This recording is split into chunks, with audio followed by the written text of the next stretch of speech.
नमस्कार साथियों, मैं युवराज गुप्ता एक बार फिर से स्वागत करता हूं पाठशाला रेलवे एग्जाम में। आपको पता है कि 45 दिन है हमारे पास और मेरी ये टैग लाइन है 45 दिन दो सिलेक्शन लो। आपको पता है कि इन 45 दिनों में मैं आपको 20 से 25 मिनट में एक टॉपिक उसको पूरा खत्म करूंगा, बहुत अच्छे से उसका कॉन्सेप्ट एकदम नीट एंड क्लीन तरीके से खत्म करूंगा। बच्चों, इससे पहले जो हमारा पहला वाला वीडियो था आपने वो बहुत अच्छे से देखा। ये जो पहला वाला वीडियो था वो हमारा आवर्धन क्षमता का था और कल रात में 9:30 बजे आपको ये क्लास मिली थी। आप देखिए 23 घंटे में इसके व्यूज जो है वो 24,000 के आसपास है। मतलब आप ये देखिए ना, एक ही वीडियो में 234 बच्चों ने कमेंट किया, बहुत भर भर के प्यार दिया, इसके लिए आप सब लोगों का दिल से शुक्रिया। दूसरी एक बात और है, आप सब लोग मेरे सर पे बाल नहीं देख रहे होंगे तो बहुत सारे लोग लग रहा हो रहा क्या हो गया। तो अभी मैं बता दूं, 4 से 5 दिन पहले मेरी दादी का देहांत हुआ था और उसी वजह से जो है मुझे घर भी जाना पड़ा था, लेकिन आज फाइनली बाल हटाए रहे और मैंने सोचा कि हम लोग क्लास जरूर करते हैं क्योंकि क्लास होते रहना जरूरी है। एक भी दिन किसी भी तरीके से मिस नहीं होना चाहिए, चाहे वो आपकी तरफ से और मेरी तरफ से हो, ठीक है। इसलिए क्लास की शुरुआत करते हैं बच्चों। तो आज का जो हमारा टॉपिक रहेगा वो रहेगा रिफ्रैक्टिव इंडेक्स, जिसको आप लोग क्या नाम से जानते हैं? अपवर्तनांक के नाम से जानते हैं। परिभाषा हम लोग बाद में समझेंगे, पहले समझते हैं कि रिफ्रैक्टिव इंडेक्स होता क्या है, अपवर्तनांक होता क्या है। बच्चों, हमेशा इस बात को ध्यान रखना, दो तरह के माध्यम होते हैं। कितने तरह के? दो तरह के। सबसे पहला जो माध्यम होता है उस माध्यम को बोला जाता है सघन माध्यम, है ना, सघन माध्यम। सघन माध्यम को हम लोग इंग्लिश में क्या नाम से जानते हैं सर? इसको बोलते हैं डेंस मीडियम। दूसरा जो माध्यम होता है उस माध्यम को हम लोग विरल माध्यम कहते हैं और विरल माध्यम को ध्यान रखना, हम लोग इंग्लिश में क्या नाम से जानते हैं? Rare medium. पहले तो आप ये समझो कि दो तरह के मीडियम होते हैं, एक सघन माध्यम होता है, दूसरा हमारा विरल माध्यम होता है। अपवर्तनांक को शो किससे करते हैं? तो याद रखना, जो हमारा रिफ्रैक्टिव इंडेक्स है उसको जो शो किया जाता है वो हमारे म्यू से शो किया जाता है, म्यू से। अगर डेंस मीडियम की बात करते हैं तो याद रखना, जब जब तुम्हारे पास डेंस मीडियम होगा उसका जो रिफ्रैक्टिव इंडेक्स म्यू होगा वो ज्यादा होगा, जबकि विरल माध्यम रेयर मीडियम का रिफ्रैक्टिव इंडेक्स क्या होगा? कम होगा। तो आप ध्यान रखना, मीडियम अगर डेंस है तो रिफ्रैक्टिव इंडेक्स ज्यादा होगा, मीडियम अगर रेयर है तो रिफ्रैक्टिव इंडेक्स कम होगा। इतनी बात सबको क्लियर हो गई ना? अच्छा बच्चों, इसके बाद मैं आप लोगों को थोड़ी सी बातें समझाने वाला हूं कि एक्चुअली में रिफ्रैक्टिव इंडेक्स होता क्या है, अपवर्तनांक होता क्या है। तो याद रखना, जब भी हमें किसी भी माध्यम का क्या निकालना हो? अपवर्तनांक निकालना हो। क्या निकालना हो? अपवर्तनांक निकालना हो। तो याद रखना, हर मीडियम का जो अपवर्तनांक होता है ना, वो निर्वात में प्रकाश की चाल, किसमें? निर्वात में प्रकाश की चाल और डिवाइड बाई माध्यम में प्रकाश की चाल, कह सकते हो ये जो फॉर्मूला है यही फॉर्मूले हमारा अपवर्तनांक का होता है। फिर से मैं बता दूं, अपवर्तनांक के फॉर्मूले में ऊपर होता है निर्वात में प्रकाश की चाल। बच्चों, ये जो सी लिखा है ना, ये सी क्या है? तो क्या देना, इस सी को बोला जाता है निर्वात में प्रकाश की चाल। तो जो निर्वात में प्रकाश की चाल होगी वो हमारा सी है, वैक्यूम में प्रकाश की चाल। और अगर हम लोग यहां वी की बात करते हैं, वी क्या है? तो क्या देना, वी किसी भी माध्यम में प्रकाश की चाल है, माध्यम में प्रकाश की चाल। बच्चों, प्रकाश ना हर माध्यम में चल सकता है और साथ साथ निर्वात में भी चल सकता है। तो ऊपर तुमने क्या किया है सर? ऊपर हमने किया है यहां पर निर्वात में प्रकाश की चाल, नीचे माध्यम में प्रकाश की चाल। इसी अनुपात को हम लोग अपवर्तनांक के नाम से जानते हैं। फॉर्मूला होता है म्यू बराबर सी बटे वी। दोनों में स्पीड है, ऊपर भी स्पीड नीचे भी स्पीड। यही रीजन है कि अपवर्तनांक की कोई यूनिट नहीं होती। जब भी कभी तुमसे क्वेश्चन पूछा जाएगा कि बताइए अपवर्तनांक की कोई यूनिट होती है, कह देना नो यूनिट है। अपवर्तनांक की किसी तरह की कोई भी डायमेंशन नहीं होती। बताइए, यहां तक बात सबको क्लियर हो रही? बच्चों, अब यहां पर मुझे निर्वात में प्रकाश की चाल के बारे में 2-4 बातें बतानी पड़ेगी। जब भी कभी तुमसे यह पूछा जाए कि सर निर्वात में प्रकाश की चाल होती कितनी है ना, यानी वैक्यूम में कितनी होती है, तो निर्वात में अगर कोई तुमसे पूछे कि निर्वात में बताइए सर प्रकाश की चाल कितनी है, तो कह देना निर्वात में प्रकाश की चाल, जिसको आप लोग सी कहते हैं। अगर कोई पूछे सी का मान कितना होता है, तो सर सी का मान होता है 3 × 10⁸। बच्चों, ये जो 3 × 10⁸ मैंने बताया, ये तुम्हारा मीटर पर सेकेंड में है। लेकिन कई बार रेलवे ना आपको धोखा देने के लिए ये किलोमीटर पर सेकेंड में भी पूछ लेता है। तो अगर ये मान तुमसे किलोमीटर प्रति सेकेंड में पूछा जाता है तो 3 × 10⁵ बताइए और आगे उसके बता दीजिए किलोमीटर पर सेकेंड। दोनों चीजें याद रखना। ये जो तुमने निर्वात में प्रकाश की चाल बताई, चाहे मीटर पर सेकेंड वाली हो या फिर किलोमीटर पर सेकेंड वाली हो, बच्चों इसको देने वाले एक साइंटिस्ट थे, उनका नाम आपसे हमेशा पूछा जाता है। उनका नाम था सन 1676 ईस्वी में एक साइंटिस्ट पैदा हुए, उन साइंटिस्ट का नाम था रोमर। रोमर ने ध्यान रखना सन 1676 ईस्वी में पैदा नहीं हुए थे, प्रकाश की चाल दी थी। रोमर ने सन 1676 ईस्वी में निर्वात में प्रकाश की चाल बताई कि निर्वात में प्रकाश की चाल 3 × 10⁸ मीटर पर सेकेंड होती है। बच्चों प्रकाश निर्वात में भी चलता है और अलग अलग माध्यम में भी चलता है, लेकिन अगर कोई पूछे कि प्रकाश की चाल सबसे ज्यादा किसमें होती है, तो याद रखना प्रकाश की चाल सबसे ज्यादा हमारा वैक्यूम में होती है, निर्वात में होती है। तो निर्वात में जो प्रकाश की चाल होगी सर, वैक्यूम में प्रकाश की चाल सबसे ज्यादा होती है। उससे कम लाइट की जो स्पीड होती है वो हमारी गैस में होती है, उससे कम ध्यान रखना लिक्विड में होती है, और सबसे कम अगर कोई पूछे कि सबसे कम किस में होती है, तो सबसे कम हमारी सॉलिड में होती है, सॉलिड। तो ये जो मैंने आपको स्पीड दिखाई, ये जो मैंने क्रम बनाया सर, ये क्रम किसका क्रम है, तो कह देना ये सर क्रम जो है हमारे स्पीड का क्रम है, स्पीड ऑफ लाइट। लाइट की स्पीड का क्रम है। सबसे ज्यादा वैक्यूम में स्पीड होती है, उससे कम गैस में होती है, उससे कम लिक्विड में होती है, सबसे कम सॉलिड में होती है। बताइए यहां तक बात सबको क्लियर हो गई? किसी बच्चे का कोई डाउट है तो पूछ ले।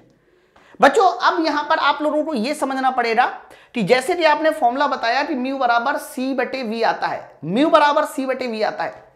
मैं अगर यहां से सिर्फ और सिर्फ वेलोसिटी का फॉर्मूला पूछूं कि भाई मेरे वेलोसिटी का फॉर्मूला क्या होगा, तो मेरे दोस्त अगर मैं यहां से वेलोसिटी का फॉर्मूला पूछूं, अब देखो यहां पर मैं बहुत इंपॉर्टेंट बात बताने वाला हूं। पहले आप डेफिनेशन देखिए। रिफ्रैक्टिव इंडेक्स की परिभाषा होती है निर्वात में प्रकाश का चाल और माध्यम में प्रकाश की चाल के अनुपात को हम लोग क्या कहते हैं सर? निर्वात में प्रकाश की चाल, माध्यम में चाल के अनुपात को रिफ्रैक्टिव इंडेक्स कहते हैं। बच्चों अगर मैं यहां से v का फॉर्मूला पूछूं तो देख लो v का फॉर्मूला क्या आ जाएगा सर? v का फॉर्मूला आ जाएगा c/μ। बहुत इंपॉर्टेंट है ये फॉर्मूला, v बराबर c/μ। मेरे दोस्त ये वाला फॉर्मूला बहुत ज्यादा ही इंपॉर्टेंट है। आप ऑडिट कैसे सर, ये वाला फॉर्मूला कैसे इंपॉर्टेंट है मैं बता दूं। बच्चों आपको ये बात पता है कि v क्या है? तो v ना माध्यम में प्रकाश की चाल है, माध्यम में प्रकाश की चाल है। तो जब भी कभी किसी भी माध्यम में प्रकाश की चाल तुम्हें निकालनी हो तो आप कुछ नहीं करना, प्रकाश की चाल। तो जब भी कभी किसी माध्यम में तुम्हें प्रकाश की चाल निकालनी है तो माध्यम में प्रकाश की चाल v निकालने के लिए निर्वात में प्रकाश की चाल मतलब 3 × 10⁸ ऊपर रखिए और उस माध्यम का अपवर्तनांक नीचे रख दो। तो अलग अलग माध्यम का तुम्हें अपवर्तनांक याद होना चाहिए ना। तो बच्चों एनसीईआरटी के डेटा में कम से कम 8 से 10 ऐसे अपवर्तनांक है जो तुम्हें याद होने चाहिए। तो मैं अभी ना अलग अलग माध्यम के आपको अपवर्तनांक याद करा देता हूं, और जैसे आप अलग अलग माध्यम के अपवर्तनांक याद करोगे आपको पता चल जाएगा कि हाँ क्या होने वाला है। एग्जाम्पल के तौर पे मैं आपको बताऊं, मान लीजिए किसी माध्यम का अपवर्तनांक, किसी भी माध्यम का अपवर्तनांक कह दिया जा रहा है कि किसी माध्यम का म्यू बराबर जो लिखा है वो 1.2 है। किसी माध्यम का अपवर्तनांक म्यू बराबर हमारा 1.2 कह दिया, ठीक है सर। तो आप मुझे बताओ अगर म्यू बराबर 1.2 है तो माध्यम में प्रकाश की चाल कितनी होगी? तो माध्यम में प्रकाश की चाल निकालने के लिए कुछ नहीं करना, 3 × 10⁸ ऊपर रखना है और 1.2 तुम्हें नीचे रख देना है। 1.2 अगर 3 में 1.2 से डिवाइड किया जाए तो कितनी बार जाएगा? 2.5 बार जाएगा। यानी माध्यम में प्रकाश की चाल जो निकलेगी वो 2.5 × 10⁸, 2.5 × 10⁸ मीटर पर सेकेंड। ये देख लीजिए किसी भी माध्यम में प्रकाश की चाल निकालने का ये तरीका है। इस पर रेलवे बहुत सारे क्वेश्चन पूछता है। अभी बताओगे कैसे क्वेश्चन पूछता है? पूछा भी है। तो इतनी बात आपको समझ में आनी चाहिए। लेकिन सवाल यह है कि अलग अलग माध्यम का अपवर्तनांक कैसे निकालेंगे, याद करना पड़ेगा वो। ओके, तो बच्चों अभी ना अब मैं आपको बताता हूं कि अलग अलग माध्यम का अपवर्तनांक क्या होता है। कम से कम इतने मीडियम के तुम्हें रिफ्रैक्टिव इंडेक्स याद करने पड़ेंगे। जैसे कि मैं आपसे पूछूं निर्वात वैक्यूम का रिफ्रैक्टिव इंडेक्स कितना होता है? बच्चों वैक्यूम का रिफ्रैक्टिव इंडेक्स हमेशा पूरा 1 बताइए, प्योर 1 होता है। लेकिन अगर तुमसे हवा का पूछा जाए, क्योंकि हवा कोई माध्यम है, तो हवा का जो रिफ्रैक्टिव इंडेक्स होता है 1.0008, कहीं कहीं 0003 भी मिलता है, उसमें मत जाइए, 0003 हो या 0008 हो, कम है। बच्चों अगर मैं जल की बात करता हूं तो जल का रिफ्रैक्टिव इंडेक्स इससे थोड़ा ज्यादा होता है। आपको 4/3 याद कर लो या फिर 1.33 याद कर लो, ये हमारे जल का रिफ्रैक्टिव इंडेक्स। कांच का रिफ्रैक्टिव इंडेक्स बताइए कितना होता है? 3/2 होता है, और 3/2 याद कर लो या फिर 1.5 याद कर लो। भाई कांच की डेंसिटी थोड़ा ज्यादा है, पानी से कांच की डेंसिटी ज्यादा है, तो अगर कांच की डेंसिटी ज्यादा है तो कांच का अपवर्तनांक भी ज्यादा है। बच्चों डायमंड का रिफ्रैक्टिव इंडेक्स कितना होता है? 2.42 होता है, ये हमारे डायमंड का रिफ्रैक्टिव इंडेक्स होता है। बर्फ बहुत इंपॉर्टेंट है, बर्फ का इस समय बहुत पूछा जाता है। बच्चों बर्फ का रिफ्रैक्टिव इंडेक्स म्यू बराबर याद रखना 1.31 होता है। देखो बर्फ का 1.31 होता है, पानी का 1.33 होता है। लेकिन अगर यही तुमसे अल्कोहल पूछे, कहीं लिखा है अल्कोहल? नहीं लिखा, तो मेरे भाई एक जगह एक कॉलम तुम्हें अल्कोहल का भी बनाना पड़ेगा, क्योंकि अल्कोहल भी बहुत इंपॉर्टेंट है। एक कॉलम अल्कोहल का भी बना लीजिए, अल्कोहल भी बहुत इंपॉर्टेंट है। अल्कोहल का ध्यान रखना जो रिफ्रैक्टिव इंडेक्स होता है वो 1.36 होता है। 1.36 ये हमारे अल्कोहल का होता है, ठीक है। फिर इसके बाद बचा हमारा क्या? बेंजीन बचा तेल। तेल का रिफ्रैक्टिव इंडेक्स ध्यान रखना 1.47 होता है, तेल का 1.47 होता है। जबकि अगर बेंजीन की बात करते हैं, बेंजीन का रिफ्रैक्टिव इंडेक्स 1.44 होता है। जबकि केरोसिन, बेंजीन निकलाया लेकिन वो केरोसिन है, केरोसिन का 1.44 होता है, ठीक है। जबकि अगर बेंजीन का पूछे तो बेंजीन का ध्यान रखना 1.50 होता है, और इन सभी में रॉक सॉल्ट का जो म्यू होता है वो 1.54 होता है। तो मैंने आपको ये जितने भी रिफ्रैक्टिव इंडेक्स बताए, ये सारे के सारे रिफ्रैक्टिव इंडेक्स आपको याद होने चाहिए, ओके। इसकी खास बात पता है क्या बच्चों? रिफ्रैक्टिव इंडेक्स याद होने से, है ना, आप लोग अलग अलग माध्यम में स्पीड निकाल सकते हो।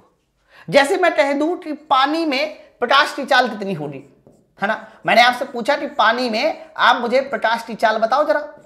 बच्चों अगर आपसे ये पूछ रहे कि पानी में बताओ प्रकाश की चाल कितनी होनी चाहिए, तो कुछ भी नहीं करना आपको, कुछ भी नहीं करना, सीधा सीधा पानी में प्रकाश की चाल निकालने के लिए 3 × 10⁸ ऊपर रखिए।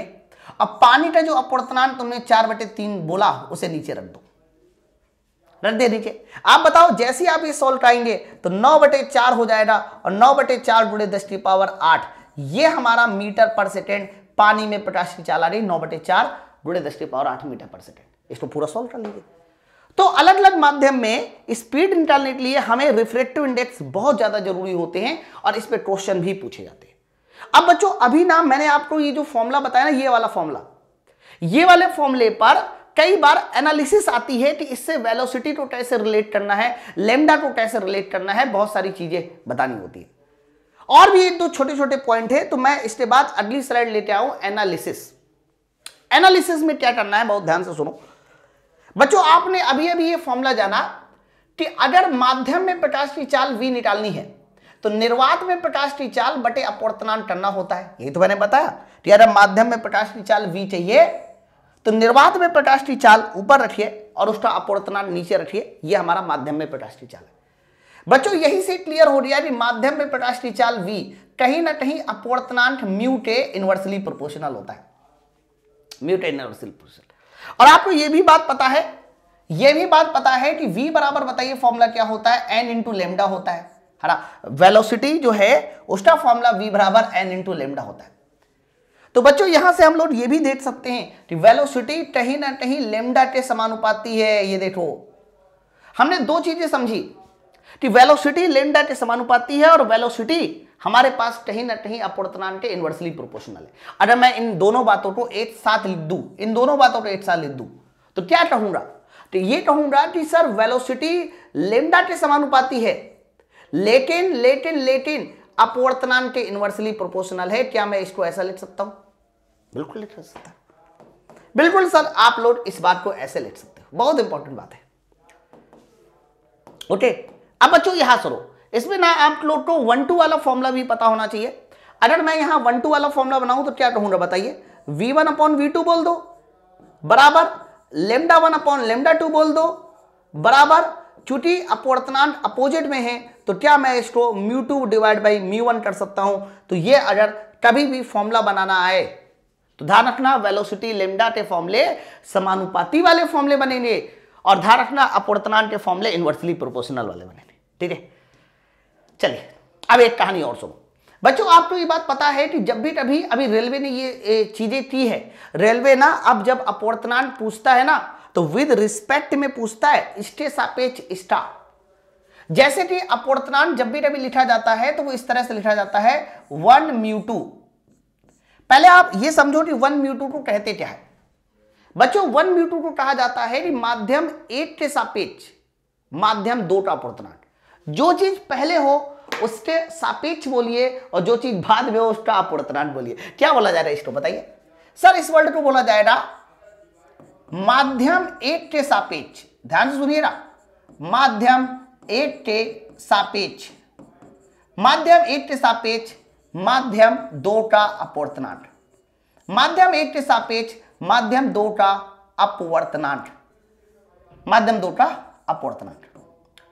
तो लाइनें बड़ी खास तरीके से बोलिएगा क्योंकि ये सब लाइनें ना आपकी बहुत ज्यादा परेशान करेंगी आपको। मैं पहले बता दूं 1 पहले है 1 के सापेक्ष 2 का। इंग्लिश में सुनिए सर, इसको इंग्लिश में बोला जाएगा refractive index of medium 2, refractive index of medium 2 है ना, with respect to medium 1, with respect to medium 1।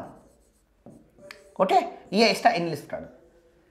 तो माध्यम 1 के सापेक्ष माध्यम 2 का अपवर्तनांक, इसका फॉर्मूला क्या होता है बच्चों? जिसके सापेक्ष होता है वो हमेशा नीचे बनेगा, यानी 1 म्यू2 का फॉर्मूले में म्यू1 नीचे रहेगा और म्यू2 हमारा ऊपर रहेगा। माध्यम 1 के सापेक्ष माध्यम 2 का अपवर्तनांक, जिसके सापेक्ष हो वो नीचे और जिसका पूछा जा रहा है वो हमारा कहां होगा? ऊपर होगा। तो ये वाला फॉर्मूला भी काफी खास है। इस बार रेलवे ने बहुत सारा खेल रखा है। अभी प्रीवियस ईयर के पेपर में आप जब देखोगे तो समझ में आएगा। कई बार माध्यम 1 माध्यम 2 नहीं बोलता, वो ऐसे बोल देगा पानी के सापेक्ष कांच का अपवर्तनांक। तो पानी के सापेक्ष तो पानी पहले लिखा जाएगा, कांच तुम्हारा बाद में लिखा जाएगा, पानी के सापेक्ष कांच का अपवर्तनांक। फॉर्मूला पूछा जाएगा, जिसके सापेक्ष हो वो तुम्हारा नीचे कीजिए और मेरे भाई कांच का अपवर्तनांक बताइए कहां पर हो जाएगा? सर कांच का अपवर्तनांक हमारा ऊपर हो जाएगा। इस तरह से, ठीक है। अब बच्चों इस पे ना कई सारी चीजें जो है आसान करने को आती है। जैसे मैं कह दूं कि मैंने आपके सामने एक रूप लिखा है 1 म्यू2 इंटू, फिर आगे लिखा है 2 म्यू3 इंटू, आगे लिखा है मैंने 3 म्यू4। मैंने आपसे कहा है कि इसको आप 3 म्यू4 आप इसको सॉल्व कीजिए और सॉल्व करने के बाद एकदम छोटा कीजिए सॉल्व इट। तो आप बताओ इसको कैसे सॉल्व करोगे? तो इसको आप फॉर्मूला लगा के सॉल्व करना है ना बच्चों। 1 म्यू2 का मतलब क्या होता है? सर 1 म्यू2 का मतलब म्यू2 डिवाइड बाई म्यू1 होता है। इसी तरीके से बताओ 2 म्यू3 का मतलब म्यू3 डिवाइड बाई म्यू2 होता है। और 3 म्यू4 का मतलब म्यू4 डिवाइड बाई म्यू3 होता है। तो मेरे भाई यहां पर जो है ना, ये देखिए म्यू2 से म्यू2 कैंसिल, म्यू3 से म्यू3 कैंसिल, तो इसका जो शॉर्टकट वजह आया वो म्यू4 डिवाइड बाई म्यू1 आया। ये हमारा क्वेश्चन सॉल्व हो गया। तो ये जो जितनी बातें मैंने आपको बताई थी, ये सारी की सारी बातें कहीं ना कहीं हमारे अपवर्तनांक से रिलेटेड है। बहुत सारे बच्चों का अभी वीडियो में कमेंट आया था, यही वाले वीडियो में कमेंट आया था कि सर आप जो है ना एक काम करो कि आप ना इसका पूरा वीडियो दे दीजिए। तो पूरा वीडियो पढ़ाइए, पढ़ाने को बोला था बहुत सारे बच्चों ने। तो मैं ये कह रहा हूं कि पूरा वीडियो मैं बहुत पहले पढ़ा चुका हूं। मैं आपको बता दूं, आप लोग पाठशाला रेलवे एग्जाम आइए, ये जो आपका यूट्यूब चैनल है पाठशाला रेलवे एग्जाम, आप सर्च किया, सब्सक्राइब किया और पाठशाला रेलवे एग्जाम के होम वीडियो सॉल्ट लाइव और प्लेलिस्ट वाले ऑप्शन में आइए। प्लेलिस्ट वाले ऑप्शन में आइए तो आप लोगों को ये जो अभी वाली क्लास चल रही है बच्चों, अभी वाली क्लास की पीडीएफ 45 दिन साइंस थ्योरी, ये क्लास की प्लेलिस्ट ये है। जो शाम के 7 बजे चल रही है 45 दिन साइंस प्रैक्टिस, उसकी पीडीएफ ये मतलब प्लेलिस्ट। इसके अलावा ये जो आपको कहना है ना, आपको पूरा कॉन्सेप्ट जानना है, हर एक चीज, जैसे भी मान लीजिए पूरा ऑप्टिक्स आपको पढ़ना है, 4 से 5 घंटे में पूरा ऑप्टिक्स पढ़ा जाता है। तो आप इसी प्लेलिस्ट में जब आप नीचे आएंगे तो वहां पर आपको एक और प्लेलिस्ट मिलेगी, science theory class exam railway exam by UD sir, science theory class for railway exam by UD sir. बच्चों इसमें 12 वीडियो है और जैसे ही आप इन 12 वीडियो को क्लिक करेंगे मेरे दोस्त, तो इन 12 वीडियो में है तो 12 वीडियो, लेकिन 50 घंटे की वीडियो है। हाँ आप देखो इसमें ऐसे नीचे आएंगे ना तो आपको पूरी की पूरी प्लेलिस्ट में सारे 1 शॉट वीडियो मिलेंगे। 1 शॉट 2.5 घंटा, 2.5 घंटा है, 1.5 घंटा, 2.5 घंटा न्यूमेरिकल स्पेशल। और जब आप नीचे आएंगे तो नीचे आने के बाद जरा गौर से देखिए तो यहां पर आप साफ साफ देख पा रहे होंगे, सर देखो 4 घंटे 12 मिनट में पूरा मैंने ऑप्टिक्स पढ़ा रखा है। तो अगर आपको पूरा इमेज फॉर्मेशन समझना है और डिटेल में चीजें समझनी है, इस वाले वीडियो को पूरा देख लो। दोबारा कभी आपको वीडियो देखने की जरूरत किसी भी पड़ेगी नहीं, नोट्स बना के रख लो, काम खत्म पूरे ऑप्टिक्स का। लेकिन फिर भी मैं ये वीडियो इसलिए बना रहा हूं ताकि आपका रिवीजन होता रहे और थोड़ी आप नई नई चीजें समझो। जैसे कि अभी जब मैंने प्रीवियस ईयर पेपर देखा, तो प्रीवियस ईयर पेपर देखने के बाद ना ये मुझे बेंजीन वेंजीन है ना, कैरोसिन वगैरह इनके टेस्ट तो रिफ्रैक्टिव इंडेक्स मुझे दिखाई दिए, इसीलिए मैंने इनके रिफ्रैक्टिव इंडेक्स बनाए। आप ये नोट्स बनाते रहिए, लेकिन पूरी डिटेल के लिए वो जो प्लेलिस्ट वाला वीडियो उसको आप देख लो। ठीक बच्चों, चलो अब बारी है रिफ्रैक्टिव इंडेक्स पे कैसे क्वेश्चन पूछे जाते हैं, उन क्वेश्चन को सॉल्व करने की। ये लीजिए पहला सवाल, ये सब अभी रिसेंटली एग्जाम में आए हुए हैं सवाल है। 1-2 के अपवर्तनांक दिए गए और वेलोसिटी का सही संबंध पूछ रहा है। बच्चों अभी पता है कि जो भी वेलोसिटी होती है वो कहीं ना कहीं अपवर्तनांक के इनवर्सली प्रोपोर्शनल होती है, तो जहां पर अपवर्तनांक ज्यादा उसकी वेलोसिटी कम। 1.65 सबसे ज्यादा अपवर्तनांक है, देख लो, इसलिए सबसे कम वेलोसिटी v2 होगी। सबसे कम वेलोसिटी हमारी किसकी होगी, v2 की होगी। और सबसे कम अपवर्तनांक देख लो, सबसे कम अपवर्तनांक 1.31 है, मतलब सबसे लास्ट वाला है। अगर ये अपवर्तनांक सबसे कम है तो सबसे लास्ट वाली वेलोसिटी सबसे ज्यादा होगी।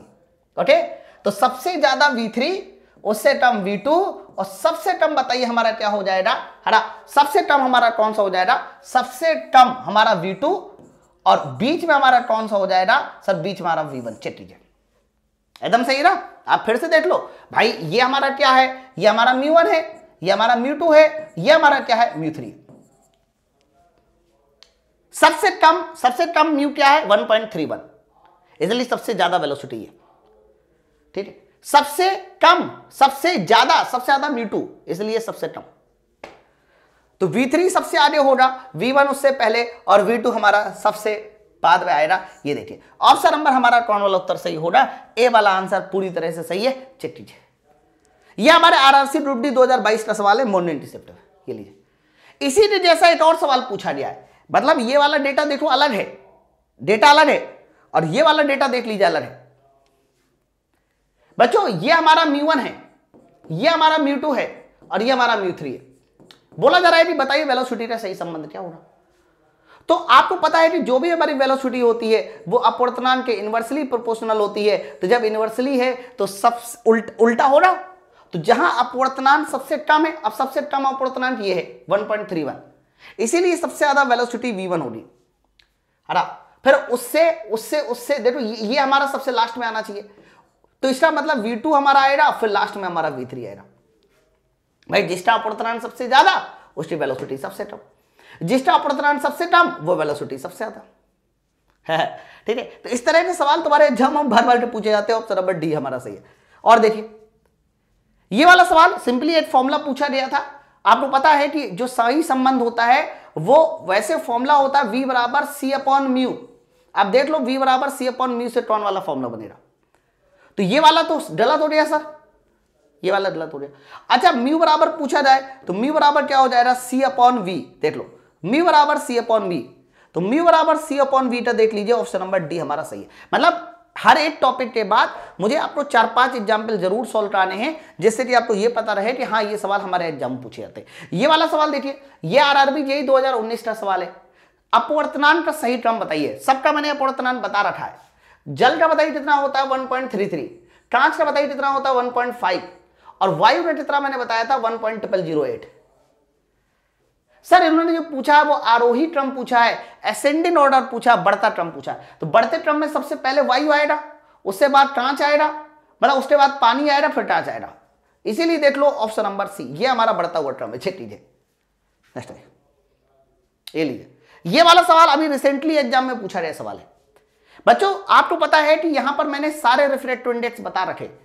बच्चों इन्होंने कौन सा क्रम पूछा है, सर इन्होंने बढ़ता क्रम पूछा है। आंसर में बर्फ है, केरोसिन है, बेंजीन है, सेंधन अमट है। मैं यहां लिख ले रहा हूं, केरोसिन का याद करो मैंने 1.44 बताया था, बर्फ का याद करिए मैंने 1.31 बताया था, बेंजीन का मैंने बताइए कितना बताया था, सर बेंजीन का मैंने 1.50 बताया था, और सेंधन अमट का मैंने बताया था 1.54। बट आपको बढ़ता क्रम बताना है, तो बढ़ता क्रम में ये वाली लाइनें तो सही लिखी है, लेकिन बर्फ पहले आना चाहिए, केरोसिन बाद में। देखो तो बढ़ता क्रम का सही उत्तर हमारा ऑप्शन नंबर सी है। चेक कीजिए, ऑप्शन नंबर सी है, समझे ना। तो अपवर्तनांक ऑप्टिक्स को लेकर बहुत ज्यादा इंपॉर्टेंट टॉपिक होता है, इससे हमेशा सवाल आता है। दो पारदर्शी माध्यम ए और बी जिनकी स्पीड इतनी इतनी दी गई है। देखो सवाल लिखा है माध्यम ए के सापेक्ष माध्यम एटा, है ना, माध्यम एटा माध्यम बी के सापेक्ष अपवर्तन। इंग्लिश भी देख लिए चलिए एक बार। Refractive index of medium A with respect to medium B. माध्यम ए का अपवर्तनांक पूछ रहा है, अब with respect to medium B, यानी म्यू ए ऊपर होगा और म्यू बी हमारा नीचे। ये तो बच्चों ये बताओ, वेलोसिटी में तो उल्टा हो जाएगा। वेलोसिटी में वी बी ऊपर होगा, वी ए नीचे। भाई क्या कह रहा, देखो ए का अपवर्तनांक बी के सापेक्ष, ठीक है, तो बी के सापेक्ष बी नीचे ए ऊपर। वेलोसिटी उल्टी होती है तो उल्टा कर दिया। अब देखो ए और बी की वेलोसिटी दी गई है। बी की वेलोसिटी 2.25 × 10⁸ है और ए की वेलोसिटी 2 × 10⁸ है। आप जल्दी से इनको सॉल्व कर लीजिए बस। तो आप देखो यहां 10⁸ से 8 कैंसिल, सॉल्व करके देखिए तो 1.125 रेशियो हमारा 1.125 आ गया। ऑप्शन नंबर बी हमारा एकदम सही है। अरे एक और सवाल है, ये देखिए, किसी पारदर्शी माध्यम का अपवर्तनांक 1.5 कह दिया और माध्यम में प्रकाश की गति किसके बराबर है? आसान है।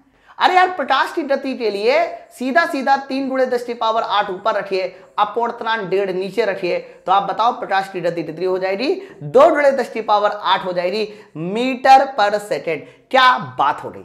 ऑप्शन नंबर हमारा बी वाला आंसर एकदम सही है। तो मेरे भाई ये वाला पूरा का पूरा टॉपिक रिफ्रैक्टिव इंडेक्स का मैंने आपको समझा दिया। आई थिंक आपको मजा आ गया होगा। मैं ये चाहता हूं कि पिछली बार आप सब लोगों ने जो कमेंट किए थे वो पिछली वीडियो में लगभग 234 कमेंट थे। मैं ये चाहता हूं कि यहां पर कमेंट की संख्या 300 प्लस होनी चाहिए। तो आप सब लोग पूरे वीडियो को देखिएगा, फिर आप बताइएगा कि अपवर्तनांक का कॉन्सेप्ट आपका क्लियर हुआ या नहीं। इसी तरीके से हम लोग पूरे 45 दिन ये शॉर्ट वीडियो डालते रहेंगे ताकि आपकी साइंस की एक बढ़िया सी कॉपी बन जाए। और बाकी प्लेलिस्ट का नाम जरूर याद रखिएगा, ये वो प्लेलिस्ट है ना, ये वो प्लेलिस्ट है science theory for railway exams, जिस प्लेलिस्ट को पढ़ने के बाद आपकी पूरी तरीके से साइंस का एक बेहतरीन कह सकते हो वीडियो के साथ आप पूरा ऑप्टिक्स, पूरा पीरियोडिक टेबल, हर एक टॉपिक को क्लियर कर सकते हैं। चलिए फिर मिलते हैं हम लोग अपनी नेक्स्ट वीडियो में। Thank you very much.